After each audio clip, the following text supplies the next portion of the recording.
Well, hello, and welcome to this week's Profit Maximizing Moment. That was take two. Not quite sure exactly what happened there. I hit the button, said go live, and boom, we were cut off. Anyways, this show is dedicated to helping business owners dramatically improve their bottom line with our weekly profit maximizing tips that you can use now. I'm your host and coach, Wayne Belisle, the Profit Maximizer. I'm also the founder of a local CPA firm that works with business owners to help them make more money and keep more of it from the IRS. I do that with our profit coaching programs and our tax planning system, which by itself has saved our clients over $6.8 million over the last 5 years, all legally, like I say every week. I love my clients, but I don't want to share a jail cell with them. Today, thought it was time to do an update on the employee retention credit. Tell you what's changed, what's up, and kind of go into why a lot of business owners are missing out on this. It's just not getting a ton of publicity. The PPP was everywhere. Everybody knew about it. The employee retention credit. Every time I discover a client um, qualifies, they're surprised. They don't. I got to spend time explaining it to them. And we're talking about some bucks, man. My smallest one so far has been $26,000 that I saved them, and the largest has been about 450, a little over that. So we're talking some real money, and it's not a loan. It's a credit against IRS taxes. So it's you don't have to pay it back, none of that. But before we get to that, first, today support for today's show comes from Profit Maximizing Publishing. Hey, I'm getting better at putting that up on the first shot, huh? Which published my book, The 90-Day Profit Reset, which shows you how to gain your independence from reduced cash flow, shrinking margins, and an evaporating customer base. In this book, you'll find chapter after chapter, idea after idea about how you can turn around your business, reset your profits from red to black in 90 days or fewer. Even if you're an entrepreneur doing well, there's things in here that you are definitely going to find that'll save you money, will increase your profits, actually. All right, so what's up with the employee retention credit? Well, what the idea behind this thing was, and it came out, yeah, just to give you a little bit of history. It passed in March of last year with the very first, when the PPP passed. It was different back then. In the first one, it was basically 50% of wages. You had to have a 50% drop, and then it was 70% or be closed. And it was 70% of the first 10,000 in wages for the year. Okay. Now, problem. Originally, when it passed, sorry, allergies are killing me. You could either have the PPP or the employee retention credit. You couldn't do both. It was as simple as that. Okay. So most of us took the PPP. It was forgivable anyways, and a lot less work. Honestly, I thought at the time, but it was you were going to get more and you were going to get it faster. So most people took it. December 27th, they passed the law and they changed it. All right. First, they've made it so you can do both. So now all of a sudden we got to go back and look and see if you qualified, and we didn't do it. Um, and that's another story. We're not going to dig into that real hard. But they also added the first and second quarter of this year, of 2021. And you could pick up 70% of the first $10,000 of wages per quarter for qualified wages. We'll get into that in a minute. That's each employee that qualifies. So that's why we're getting some large numbers. I mean, I've got 200. I got a couple that are 250,000. I got another that's, like I said, 450,000. I got some in the 100 and some odd thousand. I got the smallest 26,000. Still, it's free money. Now, what do you need to do to qualify? Well, that gets a little trickier. Before I finish, though, in March they added another bill, which added the third and fourth quarters. All right. Now, fair the in the Senate passed version of the latest bill that's going through, the infrastructure bill, they're taking away the fourth quarter of this year from the employee retention credit, because of course this is one of the few things that has been passed in my career that really is designed to help small businesses, because if you're too big you just don't qualify for it. Okay, so of course they're going to start taking it away from it. All right. It hasn't passed yet, so if you read that it has, don't. There's still the House. I haven't seen what's in theirs, and it still has to go through reconciliation, and the changes still need to pass. So I don't worry about it. Just let you know it might not be available for the fourth quarter. Now, again, though, it changed it from 70% per quarter, so that means as it stands now, you can get $28,000 per employee for the whole year if you were to qualify for the whole year. And again, it's a matter of being either shut down, which so far in El Paso hasn't happened, but if you're in other states, it might, or you're having more than a 20% drop. Now that's kind of tricky. What does that mean? All right, first thing you're going to do to see if you qualify for a quarter, you actually need to look at the fourth quarter of 2020 and compare it against the fourth quarter of 2019. If you have a 20% drop, you'll automatically qualify for the first quarter. Now, to qualify for last year, you had to have a 50% drop. So a lot of people are confused by that. To qualify for this year, all you have to do is have a 20% drop. All right. Then you check the first quarter and second quarters that have passed, and if you had a 20% drop, then you do the calculation of 70% for every qualified wages, a qualified employee. Now, that's a little tricky. What's a qualified employee? Well, first, basically anybody you pay, but you have to have a 941. If you're an employee leasing or the shared employees, whatever they call it, whatever they want to call it, you're not going to qualify. You have to actually give them a W-2. If they're on a 1099, you're not going to qualify. All right, you should do it right. Then you'd qualify. Anyways, that's neither here nor there. What we're talking about though is that you're literally going to have to do the 941s. All right, and then only I'm going to go into the way I'm interpreting it, and then I'm going to tell you where there's a little bit of a danger. Okay, qualified wages is the term that's used, and in tax law it has been used in various areas. I'm not trying to make everybody a tax attorney, but it basically means the owner and his wife, but not vertically up down. So you can't do your parents, grandparents, sons, daughters, grandkids, and left and right. So you can't do uncles and aunts on either side of the family. All right. If you have any of those working for you, tough luck. You don't get to use them. All right. So that's something else to look at. Thing is, the IRS has put out an IRS notice, which on the level of things they put out is the lowest. Kind of gives you more of an idea of what, I'm not going to get into details on that, but kind of gives you more of an idea of what they're thinking. They're saying if you have any living relative anywhere, that you can't take it. Now that's nowhere in the tax code. I don't particularly think that's going to survive. I'm taking the position that that's not what their intention was, nor is it ever used that way in the tax code, and that it's unfeasible.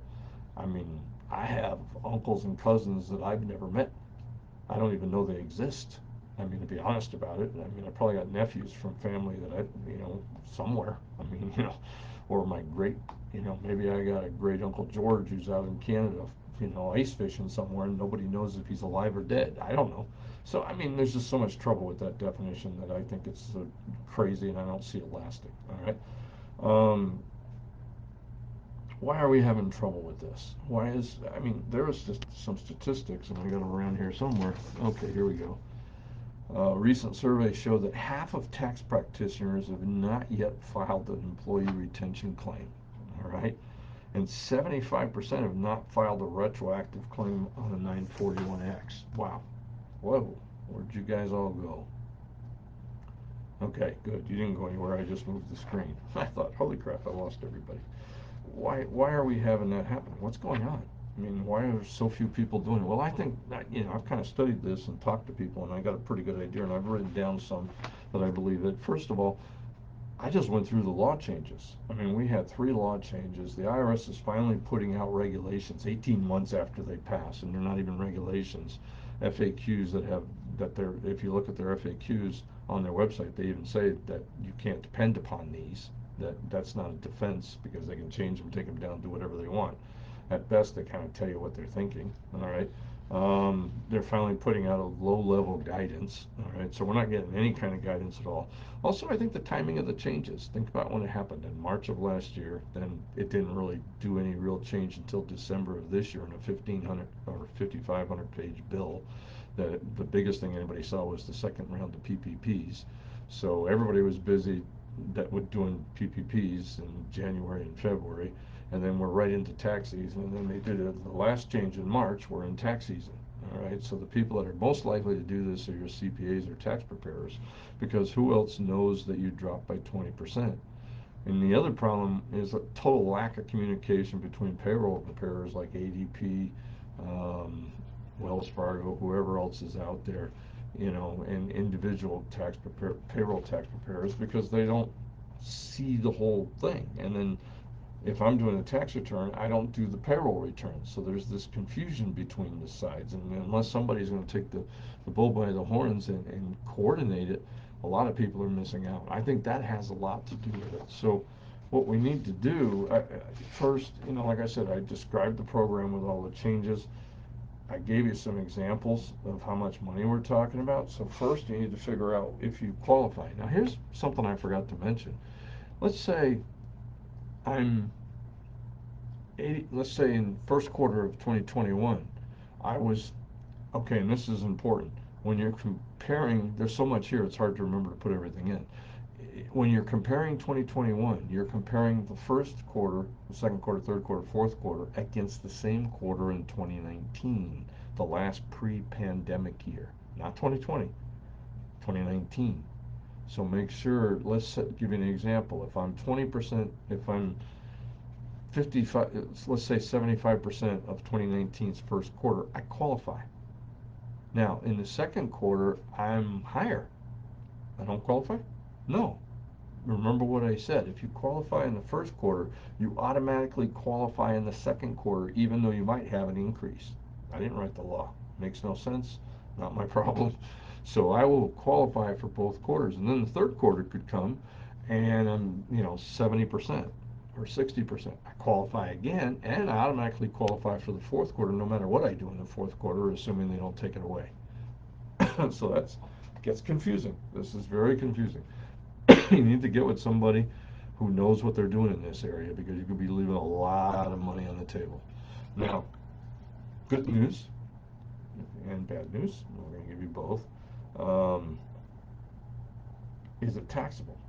Well, let's use the good. Let's do the bad news first. Yes, at the moment it is. Now, will they change this? I don't know. They never said they were going to change the PPP and make it non-taxable, but all of a sudden it happened. So I would say put pressure on your your congressmen and your senators and say, hey, you guys are giving us $1 and taking a quarter back. Thanks, but still take it, whether it's taxable or not.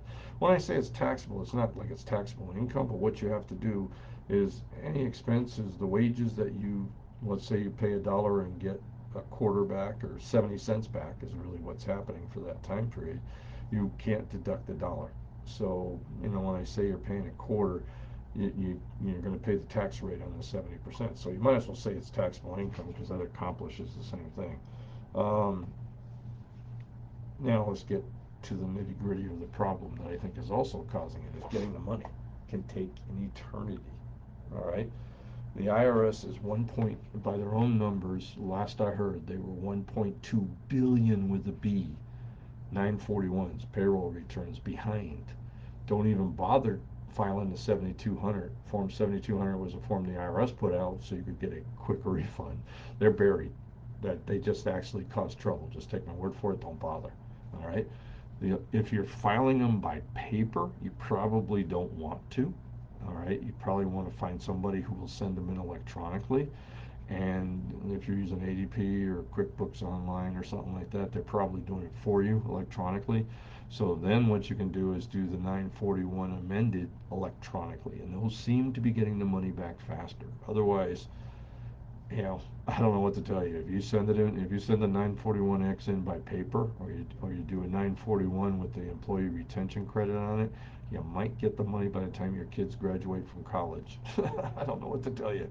So kind of plan this. Think about sending it electronically. Those seem to be taking 6 to 10 weeks to get back from what we're seeing. It's all new. Don't hold me to this. This is all new. So, and we're dealing with the fact that the IRS got buried. I mean, getting any answers from them is crazy. I saw two different statistics that tell you how useless it is to call once to see if you're going to get a refund. The 800 1040 number, which is the last four digits. Um, their own statistics are saying they're only answering 2% of the calls. So you got a 1 in 50 chance of actually talking to a human. There's another statistic that says only about less than half the time are they able to answer your question because of the backlog. So in truth, you're looking at less than a 1 in 100 chance. So what you need to do is be pretty strategic, try to make sure you file it. What if you already filed the 941? If you file a 941 amendment, you're going to get an answer. Even if you do it electronically, you're going to get an answer that says, well, we don't have a return for you. How are you amending it? Okay, that's a problem. So what we're thinking about doing is just refiling the 941 electronically. It's not going to have a penalty for being late because it has a refund. The penalty is based on what you owe. You won't owe anything. Worst case scenario, they finally, 20 years from now or 20 months from now or whenever, they go to file, they find the paper one you sent in, and they go to put it in, and they say, whoops, hey, you already have one there. And maybe if they're smart, they don't put it in. If they're stupid, they put it in, and then you might get a letter saying, hey, your 941s don't match your Social Security and your W-2s, in which case you'll have to write letters and get them to go, here's our four, this is what we filed, I don't know why you have two, or you can explain why you have two, I don't see why not, and that you needed the money so you filed it electronically, and they'll get rid of it and fix it, but it probably cost you some money to fix it. But I mean, if you need the money and you don't want to wait a year or two, that's probably the way I would go. It's kind of what we're playing around with doing. I don't see a downside right now, so that's kind of where we're going. This went long. This is a long, long subject. Um, Homework. Check your records. See if you got a 20% increase starting with the fourth quarter of 2020 versus the fourth quarter of 2019, and then the first and second quarters of 2021 versus the same quarters in 2019. All right, a little bit of some of you might have the ability to game the system a little bit. Like if you've finished some work and you're getting ready to bill it, maybe you delay the bill. Maybe you delay not not finishing the work. So there's some planning that can be done here, especially with large contractors who kind of plan when they're going to work on a project. Be careful. IRS is going to, they've extended on the last two quarters, they've extended the time they have to audit it from 3 to 5 years, and I believe they're going to try to focus auditors on it, on the larger ones in particular. So make sure you dot your I's, cross your T's. Don't do anything too stupid. Remember, pigs get fat. Pigs get fat, hogs get slaughtered. So don't be a hog. Hey, um, if you don't know how to do this, and I would not attempt to do this by yourself if you're not a tax preparer or you're not doing many of these, get help. Find somebody who's doing it. Give me a call. I mean, I don't have to be in the same city to help you, to be honest about it. So that's your homework. See if you're leaving a bunch of money on the table, and find somebody who knows what the heck they're doing to help you. Hey, thanks so much for listening. Sorry this one went long, but I had a lot to cover. I'll see you next week with another profit maximizing tip, and let's keep working to make next year our most profitable year ever. Thank you very much, and have a great day.